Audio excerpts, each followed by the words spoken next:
انہوں نے فرمایا بھتیجے، ہم نے اپنی زندگی لوگوں کی فطرت کو سمجھنے میں گزاری ہے۔ بے شک اس ملعون نے امان نامہ لکھ دیا ہے، مگر پھر بھی ہمیں خطرہ محسوس ہو رہا ہے، کیونکہ امان نامے کا پاس حلال زادے اور خاندانی لوگ کرتے ہیں۔ اسے تو ہفتہ ہوا ہے کہ ولدیت ملی ہے، اس سے پہلے تو اس کے باپ کا بھی کسی کو پتہ نہیں تھا کہ وہ کون ہے، تو اس کے امان نامے کا کیا بھروسہ، مگر تم کہتے ہو تو ہم چلتے ہیں۔ اور یہ کہتے ہوئے وہ قصر دارالعمارہ کی جانب چل پڑے، اور قصر دارالعمارہ کے دروازے پر پہنچ کر انہوں نے ایک بار پھر اسما بن خارجہ ملعون سے کہا کہ ہمیں اب بھی خطرہ محسوس ہو رہا ہے، یہ ملعون کسی اخلاقی، شرعی یا قبائلی روایت کو کچھ نہیں جانتا، یہ یقیناً دھوکہ دے گا۔ اسما بن خارجہ نے عرض کیا کہ آپ گھبرائیں نہیں، اس نے ہمارے ساتھ وعدہ کیا ہے کہ وہ آپ کو امان دے گا۔ جس وقت جناب ہانی علیہ السلام قصر دارالعمارہ کے اندر پہنچے تو یہ ملعون تخت پر بیٹھا تھا۔ اس وقت اس ملعون نے اشارہ کیا تو قیس بن اشعث نے دروازہ بند کر دیا۔ جناب ہانی علیہ السلام نے اس وقت کلمہ استرجاع پڑھا، انا للہ و انا الیہ راجعون۔ اس ملعون نے اٹھ کر ان کی تعظیم کی اور انہیں اپنے پاس بٹھایا، مگر اس نے ایک عرب شاعر کا شعر پڑھا جس کا مفہوم یہ تھا کہ خائن اپنے قدموں پر چل کر آ پہنچا ہے، لیکن پھر بھی اس نے یہ شعر ہنسی مذاق میں گم کر دیا۔ اس وقت دربار میں قاضی شرح بھی موجود تھا۔ ابن زیاد ملعون نے جناب ہانی علیہ السلام کے ساتھ گفتگو کا آغاز کچھ اس طرح سے کیا کہ آپ کے اور میرے باپ کے درمیان پیار کا ایک عجیب رشتہ تھا، مجھے کبھی آپ کے اور اپنے باپ کے درمیان فرق محسوس نہیں ہوا۔ جب 50 ہجری میں میرے باپ کو شیعوں کے قتل کے لیے بھیجا گیا تو اس موقع پر کوئی بھی شیعہ اس کی کارروائی سے نہیں بچ سکا تھا، مگر اس نے آپ کے والد کو کچھ نہیں کہا تھا۔ میں نے بھی ان پرانے مراسم کو نقصان نہیں پہنچانا چاہا، اور میں تو صرف اتنا چاہتا ہوں کہ آپ مجھے جناب امیر مسلم علیہ السلام کے بارے میں آگاہ کریں کہ وہ اس وقت کہاں ہیں۔ جناب ہانی علیہ السلام نے فرمایا کہ ہم نہیں جانتے کہ وہ اس وقت کہاں ہے اور کیا کر رہے ہیں۔ یہ ملعون بار بار پوچھتا رہا کہ آپ کو علم ہے، آپ بتائیں کہ وہ کہاں ہیں۔ کافی دیر تک یہی تکرار چلتا رہا۔ جس وقت جناب ہانی علیہ السلام نے بار بار انکار کیا تو اس وقت ملعون نے پردے کی طرف انگلی سے اشارہ کیا اور اپنے تمیمی غلام معقل کو بلایا۔ وہ غلام چلتا ہوا ان کے سامنے آ کر کھڑا ہو گیا۔ ابن زیاد ملعون کہتا ہے کہ کیا آپ اس کو جانتے ہیں؟ جناب ہانی سمجھ گئے کہ ہمیں دھوکہ دیا گیا ہے اور یہ ملعون سب کچھ معلوم کر چکا ہے۔ اس لیے جناب ہانی علیہ السلام نے فرمایا کہ حقیقت تو یہی ہے کہ جناب امیر مسلم علیہ السلام ہمارے پاس ہیں، لیکن وہ ہمارے پاس خود چل کر آئے تھے، ہم نے انہیں نہیں بلایا۔ اور عرب کا یہ دستور ہے کہ جب کوئی چل کر پناہ لینے آ جائے تو پھر کوئی شریف زادہ اپنے دروازے سے اسے واپس نہیں لوٹاتا، اور تمہیں یہ معلوم ہونا چاہیے کہ وہ ہمارے پاس پناہ لینے کے لیے آئے تھے اور ہم نے انہیں پناہ دی ہے، اور اس قول اور روایت کے ہم پابند بھی ہیں۔ اب اگر تمہیں یہ بات پسند نہیں تو تم ہمیں اجازت دو، ہم جا کر انہیں یہ عرض کرتے ہیں کہ آپ کسی اور طرف تشریف لے جائیں۔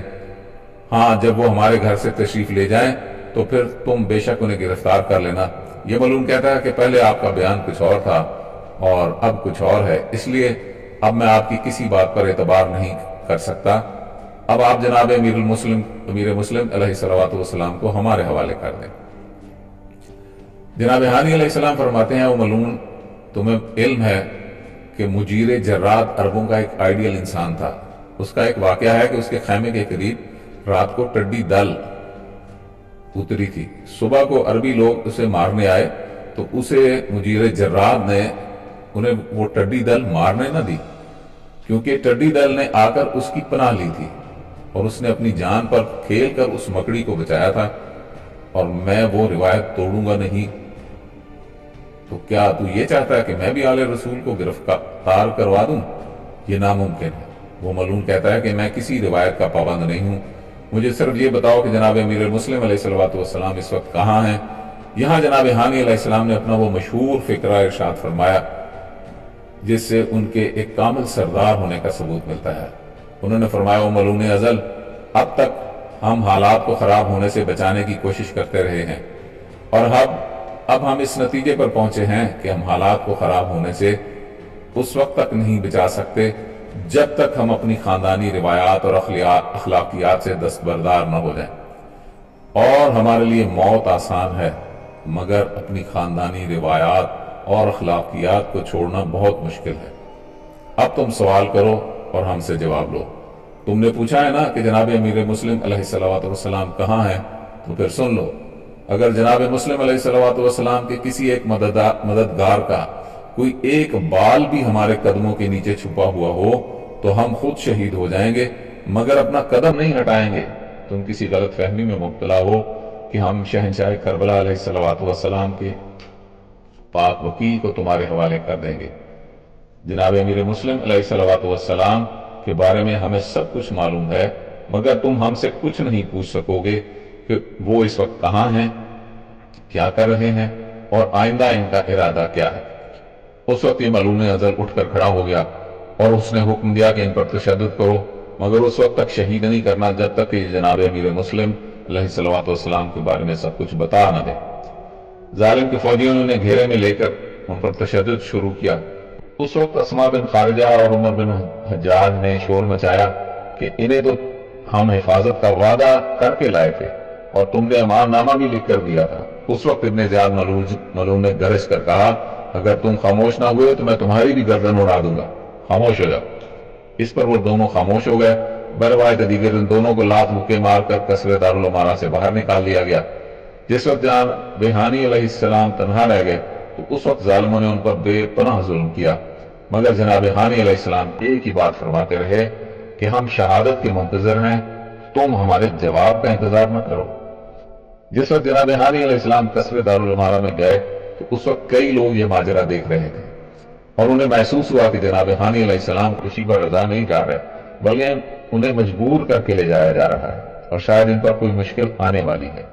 انہوں نے فوراً جا کے جناب امیر مسلم علیہ الصلوۃ والسلام کو اطلاع دی کہ ہم نے جناب ہانی علیہ السلام کو اس انداز میں دارالعمارہ میں جاتے دیکھا ہے۔ کچھ لوگوں نے فوراً اپنے ذرائع استعمال کرتے ہوئے دارالعمارہ کے اندر کے حالات معلوم کر کے جناب امیر مسلم علیہ الصلوۃ والسلام کو خبر دی۔ اس وقت جناب امیر علیہ الصلوۃ والسلام نے اپنے ایک ساتھی عبداللہ ابن حازم کو روانہ کیا کہ تم جا کر جناب ہانی علیہ السلام کی خیریت معلوم کرو۔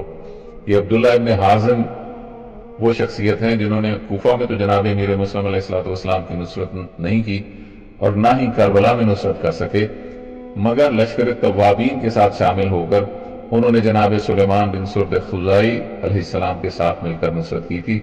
ان کے بارے میں یہ مشہور ہے کہ جس وقت یہ کوفہ سے لشکر توابین میں شامل ہونے کے لیے روانہ ہونے لگے تھے تو ان کی بیوی نے ان کے چھوٹے چھوٹے بچے اٹھا کر ان کے سامنے آ کر کھڑی ہو گئی تھی اور روتے ہوئے کہا تھا کہ تم تو شہید ہونے جا رہے ہو، ان معصوم بچوں کا تمہارے سوا کوئی بھی کفیل نہیں ہے اور تمہاری بہنوں اور پورے خاندان کا بھی تمہارے سوا کوئی کفیل نہیں ہے، تمہارے بعد ان سب کی کفالت کون کرے گا اور ان کو روٹی مہیا کون کرے گا؟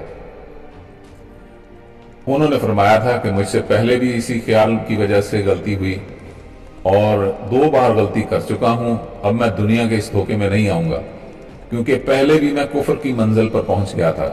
میں نے اپنے آپ کو ان بچوں کا رازق اور محافظ سمجھ لیا تھا، مگر اب میں مسلمان ہو گیا ہوں اور یہ سمجھ گیا ہوں کہ کوئی انسان کسی کا رازق و کفیل نہیں ہوتا بلکہ کائنات کی رازق ایک ہی ذات ہے، تمہارا رزق بھی وہی ذات فراہم کرے گی، میرا فریضہ نصرت امام علیہ الصلوۃ والسلام ہے اور وہ مجھ سے اب قضا نہ کرواؤ۔ یہ کہہ کر وہ گھر سے نکل پڑے۔ برادران، اس چیز کو توجہ سے ذہن میں رکھیے کہ ہم لوگ بھی ان جیسے بہت سے خیالات کی وجہ سے اپنے آپ کو نصرت امام سے دور رکھتے ہیں کہ نہیں، میں ایک خاندان کا ذمہ دار ہوں، میرے بیوی بچے ہیں، میرے بہن بھائی ہیں، میں ان کا کفیل ہوں، میرے بغیر ان کا کون وارث ہوگا؟ اور ہم یہ بھول جاتے ہیں کہ یہ وارث ہم نہیں، اصل میں جو ساری کائنات کا مالک ہے وہی ان کا وارث بھی ہے اور وہی ان کے رزق کا ذمہ دار بھی۔ اس پر جناب سلیمان بن سرد خزائی کے ساتھ یہ عبداللہ بن حازم بھی شہید ہوئے تھے۔ تو میں عرض کر رہا تھا کہ جناب عبداللہ بن حازم کو جناب امیر مسلم علیہ الصلوۃ والسلام نے روانہ کیا کہ جا کر جناب ہانی علیہ الصلوۃ والسلام کی خبر لے کر آئیں۔ یہ روایت کرتے ہیں کہ میں اسی وقت یعنی جمعہ کی شام کو قصر دارالعمارہ کے دروازہ پر پہنچا اور وہاں جا کر بیٹھ گیا کہ شاید کچھ معلوم ہو جائے کہ جناب ہانی علیہ السلام پر کیا گزری ہے۔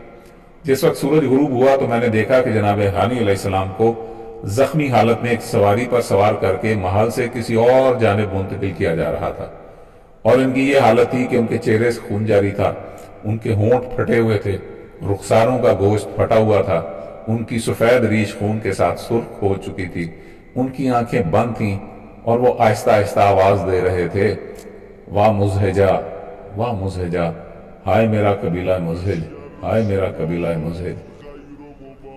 عبداللہ بن حازم کہتا ہے کہ جس وقت میں نے یہ حالت دیکھی تو فوراً جناب ہانی علیہ السلام کے گھر کی طرف دوڑا۔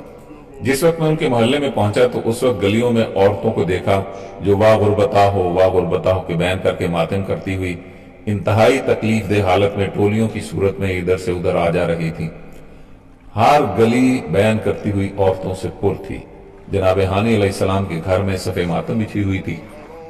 اس وقت جناب امیر مسلم علیہ السلام کے اس خادم کو حکم دیا کہ جن جن لوگوں نے ہماری بیعت کی ہے کہ ان سے جا کر کہو کہ وہ صبح تک جمع ہو جائیں، ہم نے ہر صورت میں جناب ہانی علیہ السلام کو ظالم کی قید سے رہائی دلانی ہے، کیونکہ انہیں صرف ہماری وجہ سے گرفتار کیا ہے۔